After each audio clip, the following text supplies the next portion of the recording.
कैसे आप सब लोग। आज हम लोग आए सांची, हम लोग जाने वाले लेज़र शो देखने। बुद्धा के लाइफ पे लेज़र शो दिखाने वाला है। स्वागत। हम यहाँ उपस्थित सभी सुधी जनों का अभिनंदन करते हैं।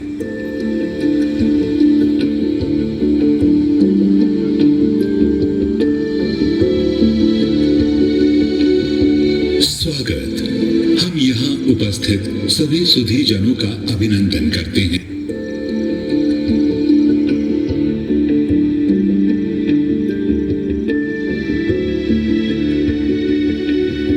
स्वागत। हम यहाँ उपस्थित सभी सुधी जनों का अभिनंदन करते हैं।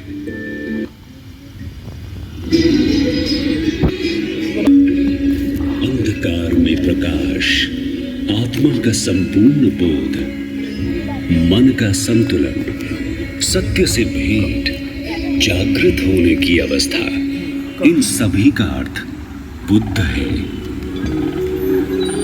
जो पूर्ण सत्य को जानते हैं और विश्व को उससे अवगत कराते हैं, वो बुद्ध है।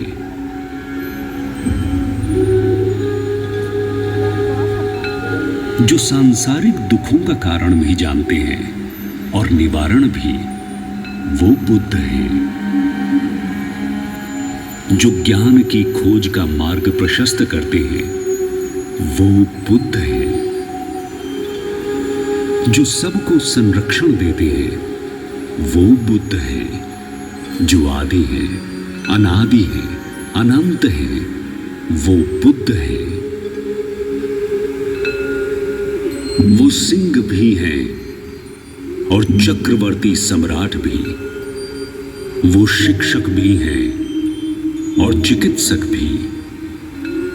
वो ईश्वर भी है और सहयोगी भी।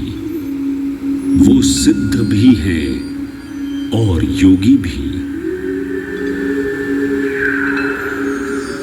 वो ज्ञान भी है और ध्यान भी, संयम भी है और सम्मान भी। वो कर्म भी है और धर्म भी। वो इंसान भी है और परब्रह्म भी।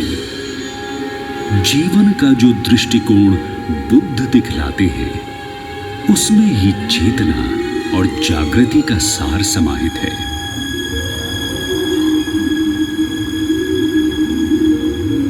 इस अनंत सोच का जन्म जो आज विश्व में चहुं ओर उजागर है, जिस बालक के रूप में हुआ, उसके जन्म की कहानी भी उतनी ही रोचक है। ब्रह्मांड में होने वाले अकल्पनीय बदलाव कई बार स्वप्न के रूप में अपनी अनुभूति करा जाते हैं। रानी महामाया का स्वप्न ऐसी ही एक घटना है।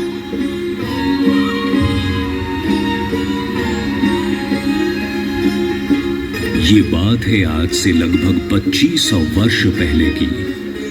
कपिलवस्तु नाम के एक समृद्ध राज्य पर महाराज शुद्धोधन का शासन था।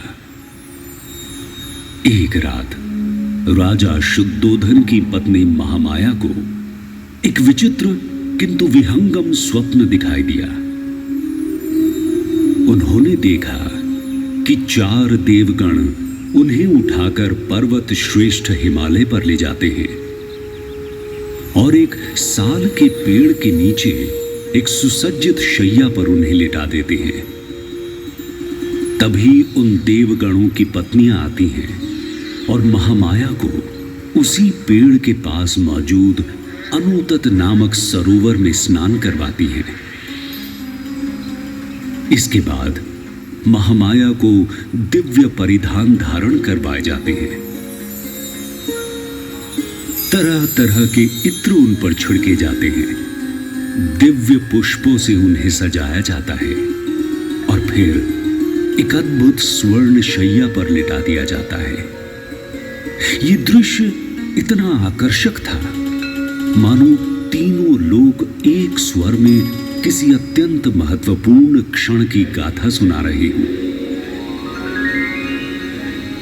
इन करतल ध्वनियों और अप्रतिम सौंदर्य से भरे वातावरण में एक श्वेत गजराज प्रकट होते हैं। 6 दांतों वाले ये गजराज अपनी सूंड में कमल पुष्प लेकर आगे बढ़ते हैं और महामाया के गर्भ में उनकी दाहिनी दिशा से प्रवेश करते हैं। तभी महामाया की निद्रा भंग होती है और अपने स्वप्न को लेकर वो अत्यंत विस्मित होती हैं। गजराज को आने वाले किसी बड़े उद्देश्य का संकेत मानकर वो महाराज शुद्धोधन को इस स्वप्न से अवगत कराती हैं। ये सुनकर महाराज शुद्धोधन विद्वान पंडितों और ज्योतिषियों के पास विमर्श के लिए जाते हैं। महाराज, आप अत्यंत भाग्यशाली हैं। देवताओं ने हमारी महारानी को इस युग के अति महत्वपूर्ण कार्य का निमित्त बनाया है।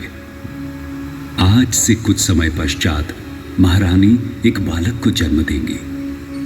महारानी के गर्भ से निकलने वाला बालक या तो चक्रवर्ती सम्राट बनेगा या कोई महाज्ञानी।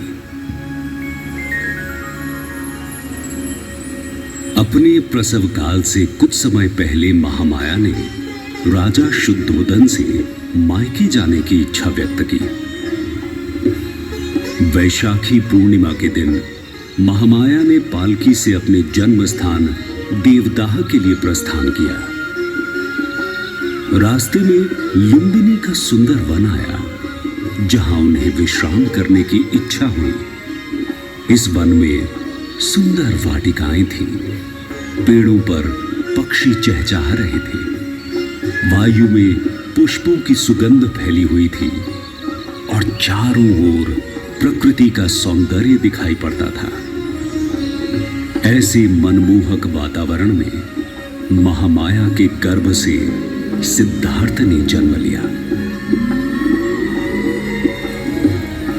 एक प्रसिद्ध लोकोक्ति के अनुसार जन्म लेते ही उस बालक ने 7 कदम चले और उसके हर कदम पर एक कमल का पुष्प पृथ्वी से बाहर निकला। यही बालक सिद्धार्थ आगे चलकर गौतम बुद्ध कहलाए। जीवन के 21 वर्ष भोग, विलास और राजसी वैभव में व्यतीत करने के पश्चात आयु, रोग और मृत अवस्था का चक्र देखकर गौतम को जीवन की व्यर्थता का अनुभव हुआ। कामना और वेदना से परे जीवन की कुंजी उन्हें पुकार रही थी। ऐसी विचलित अवस्था में उन्होंने अपने पिता से कहा, संसार में जहां देखता हूं वहां दुख ही दुख भरा है। किसी को बुढ़ापा सता रहा है, कोई रोग से ग्रस्त है, किसी की मृत्यु हो रही है, कोई किसी दुख के समुद्र में डूब रहा है। सभी प्राणियों का जीवन दुखों और कष्टों से भरा हुआ है। इन महादुखों से मुक्त होने के लिए मैं सांसारिक सुखों का त्याग करूंगा। अर्धरात्रि को वो उठ खड़े हुए। उन्होंने अपने सारथी छन्ना से अपने प्यारे अश्व कंठक को लाने के लिए कहा और उसी समय वो राजमहल के साथ साथ अपनी स्त्री और पुत्र का त्याग करके जंगल की ओर प्रस्थान कर गए।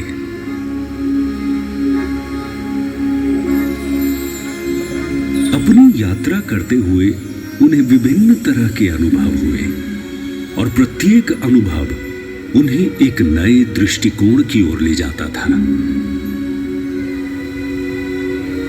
उन्होंने तपस्वी ब्राह्मणों के साथ वेदों और अन्य ग्रंथों का अध्ययन किया, घने जंगलों में घोर तपस्या की और विभिन्न सिद्धांतों के अनुयायी साधुओं के साथ कई तप किए, जिससे उनका शरीर अत्यंत दुर्बल हो गया।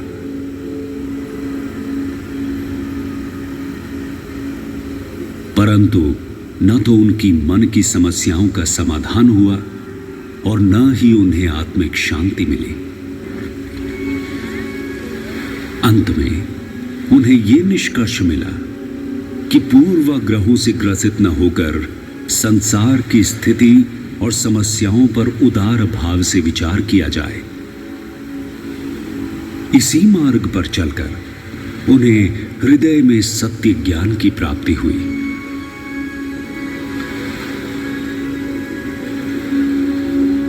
वर्तमान गया नगर में जिस बरगद के वृक्ष के नीचे उन्हें यह सत्य ज्ञान प्राप्त हुआ, उसे बोधि वृक्ष कहते हैं, जो बौद्ध मत के लोगों के लिए प्रधान तीर्थ स्थान माना जाता है।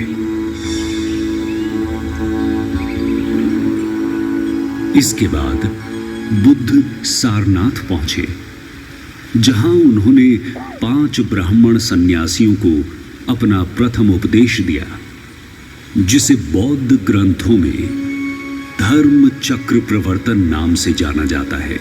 यहीं से बौद्ध संघ की स्थापना हुई। भारतीय उपमहाद्वीप में बुद्ध की शिक्षाओं का प्रसार दूर दूर तक हुआ और वहां से ये शिक्षाएं पूरे एशिया भर में फैल गईं। बौद्ध धर्म विश्व का ऐसा पहला धर्म है जो अपने जन्म स्थान से निकलकर पूरे विश्व में जन जन तक पहुंचा। आज विश्व भर में बौद्ध धर्म के करोड़ों अनुयायी बुद्ध के संदेश का अनुसरण करते हैं। भारत, चीन, जापान, रूस, France, Brazil, Singapore, Korea, Thailand, Cambodia, Sri Lanka, Nepal और भूटान जैसे कई देशों में बौद्ध धर्म का प्रसार हुआ है।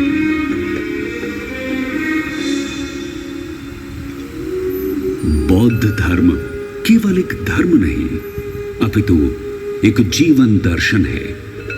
इस जीवन दर्शन को आत्मसात करने वाला हर व्यक्ति बुद्ध कहलाता है।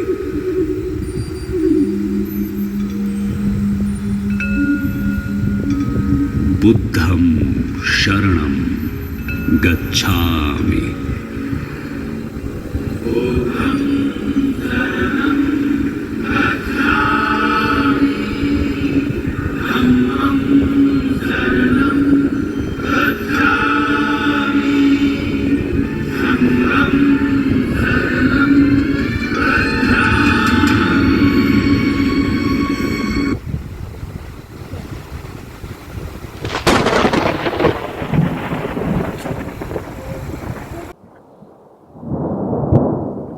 तो गाइस, अगर आपको ये वीडियो अच्छा लगा तो वीडियो को लाइक करना, सब्सक्राइब करना और बेल आइकन बटन को भी दबाना। जय हिंद, जय भारत।